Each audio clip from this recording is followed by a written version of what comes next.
Welcome to 28 Days and Beyond, where we celebrate our history, our heritage, our culture, and our own authentic voice. And today we have a distinct guest with us. Welcome to the set, Amari. Thank you for having me. How you doing?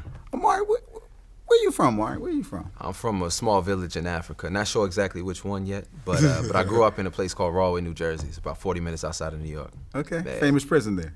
Roughway Prison City, what's up? You know what I mean? So Rahway. So, what's the cultural context you grew up in?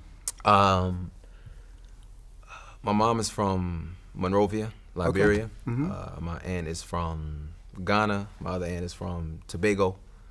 They grew up in Brooklyn. Mm-hmm. And my father's from the South. So Okay. we kind of got a convergence of the African diaspora within my home. I grew up in a black neighborhood where you got, Jamaicans and Haitians and Puerto Ricans, right? Mm-hmm. This is all within, just my local neighborhood. And then I was bused across town to go to school with, mostly white kids. Okay. So that kind of informed me in terms of, all the sort of different influences. Mm-hmm. Grew up playing soccer, played baseball, played basketball, and really got into music early. With the music that my parents were listening to, as well as what my friends at school were listening to. So that ran the gamut from Stax and Motown to punk rock. Okay. Yeah. Okay. Now wait a minute, because you got your left and your right. I don't believe in left and right, but that's what they say. Mm-hmm. So tell people what you do. But my Clark Kent situation. Your Clark Kent, is that's I'm right. a professor of African American Studies at Temple University. You know what I'm Okay. saying? But my Superman. Superman. No, forget that. My Black Panther. You know what I'm saying? Okay, Black Panther, Wakanda. I'm like, okay. I'm with T'Challa that. Okay. is Amari Rebel. You know what I mean? A guitar player, singer, making that straight soul rock music. So, and you really socially conscious, right? What made you become aware? Growing up black in America. Okay. Yeah. Okay. But I was exposed to a lot of different sides, right? So, in my neighborhood, you would see folks who, there was drugs and that sort of thing. And it wasn't, you had economic mix, Yeah, right? So you okay. had the drugs, but you also had, folks who were lawyers and doctors on my block as well. And then to go across town and to see, how those neighborhoods look, to go to school, and really just seeing those contradictions. Through soccer, I was allowed to travel throughout the state and throughout the Northeast and just kind of seeing how different people lived. And something just didn't add up to me. Why was it that when I got to the so-called, nice places, Mm-hmm. I started to become the only sort of black person? You know what I mean? Mm-hmm. When we went to, the areas that were supposed to be impoverished, I would only see black people. You know what I mean? So that kind of just started, brought my attention to these disparities, and then it all came to a head when I went to high school, which was a Catholic, all-male, mostly white school, and I was just exposed to blatant racism in my face. And I just started reading in search of answers. I started with the autobiography of Malcolm X, Okay. and kind of just from there, just followed the path to truth. Did that, in dealing with racism, did that impact your identity, or that was built before you went? No, it was up until that point. I had believed that there was I could be friends with anybody. I had friendships, and people treated me all right, and we got along. But then you start to see that what they call the black exceptionalism, right? Oh, Okay. you're not like the other black kids, Yeah. or you know what I mean? And you start to think, well, what exactly does that mean? And of course there was the internalized self-hatred, right? Of course, you're right, I'm not like the other ones. But as I began to read and really start to contextualize our history, right, beyond what we've been told, I started to see that I am like the other black people, and together, we must sort of unite in order to work on the issues that face us, right? Mm-hmm. So that's kind of where that road took us. Now, you, Amari Rebel, Yes.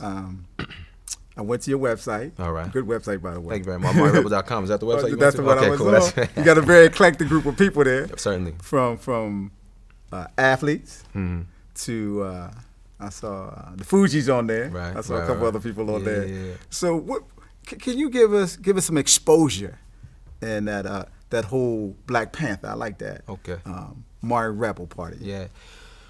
The main thing is that what you're referring to is a series that we have called The Genealogy of a Rebel, right? Okay. Just kind of identifying where I come from musically, politically, socially, and culturally. Okay. So we'll have folks like Muhammad Ali, we'll have folks like Nina Simone and Mama Harriet Tubman, folks like Malcolm X, and then we'll also have Parliament Funkadelic, Sun Ra, Outkast, and all these. because to me there is what I refer to as the infinite river of black genius, right? That is something that is unstoppable, right? And it's ever flowing. So all of these artists and politicians and sort of thinkers, right, are folks who are taking a sip from this river, and this is what has informed who I am and how it is that I do what it is that I do. Ultimately, with my mission being to use music as a means to liberate the imagination of black people. So I call upon those who came before me in order to accomplish that mission. What genre would they take? I know you don't like being Right. in a construct, but what genre would you call your kind of music, or how would you describe it? I think the only title that would be appropriate is Solar Rock, S-O-U-L-A-R, rock, right? So it's a combination of soul and rock, but we also have reggae and hip hop and funk, all black music. Like I said, calling upon that tradition in order to move it forward. What's some of your good songs? You play you play an instrument, right? I do. What instrument you play? Guitar. You know what I mean? And that's the only instrument I really play. Okay. It's the only instrument that I need to play. You know what I mean? So yeah. So how did you get into playing the guitar? When I was growing up, my parents, I guess, when they were younger in their marriage, bought 2 acoustic guitars, and I guess they were going to learn together, and they may have abandoned that, but those guitars were around the house when I grew up. And I just remember always being drawn to the instrument, just pick it up and sort of strum it, get a little coin or something, and just act like I was playing.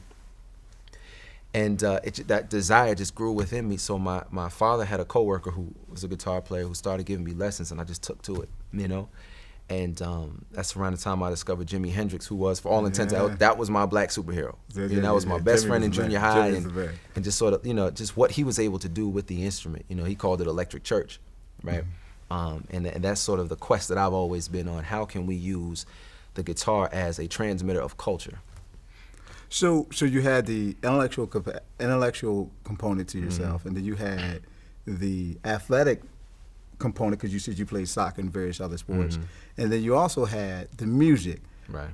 If you was talking to youth today, and that's a very diverse, because we always think we got to be pigeonholed in one, we can't do all. Help people how you navigated those things and become successful at all of them, and how you can parlay that you don't have to be restricted to one, one focus. Well, I think that the main thing is to have a vision, right? So, in Mari Rebel, in the movement, in the music, we say that there are 3 tenets of Solar Rock. One is that imagination as vision, memory, and culture is the truest source of knowledge, right? So when we talk about the ability to imagine, to see the life that you want for yourself, and if you can see it, right, then that sort of establishes the destination towards which you orient your movement. So whatever it is that you want to be able to do, you come up with a vision, a plan, and mobilize the resources in order to make it happen. So you play at different places. So what's your audience like? What kind of when you play that music, what kind of feel do the people get? Because I know you got a very you got a #1 fan. Oh, is that number one? Number one. I think she would be your lovely wife. Oh, is that? Oh, okay. Yeah. What's your kid's name, by the way? You got a Harriet No Knee. Right, so we named her after Mama Harriet Tubman. Yeah, okay. Yeah. Now, have y'all repeated the story to her? And tell people why you named her Harriet, because I think that's well, pretty because cool. We need somebody to usher us on home, and she's the one. So She's the one. Yeah. So she got a lot of pressure? I mean, not really. Nah, she got the ancestors on her side, so I think she'll be all right. Yeah. So where's some of the various places you played? Throughout just various places throughout the city of Philadelphia. Okay. Before I moved to Philly, I was in New Orleans. Okay. And I played with a few bands there. So we played at Jazz Fest in New Orleans. We played at South by Southwest in Austin. In Philadelphia, I've played at World Cafe Live and a few other places. Legendary Dials, which is no longer open. But now, I'm intrigued with this question as we wrap up.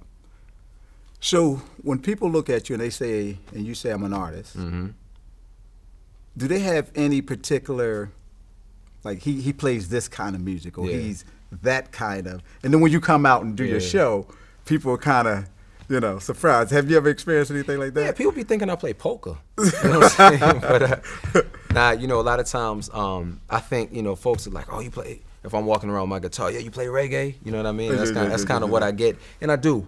But like I said, I try not to limit my musical expression, because it's all ours. You know what I'm Okay. saying? Whether it be, like I said, rock or reggae or hip hop, or that's all our music, and that's what I'm trying to sort of use as a tool of moving us forward. And like I said, liberating the imagination of Black people. So, how can people get in contact with you, Amari? AmariRebel.com, Instagram Amari Rebel, Facebook Amari Rebel.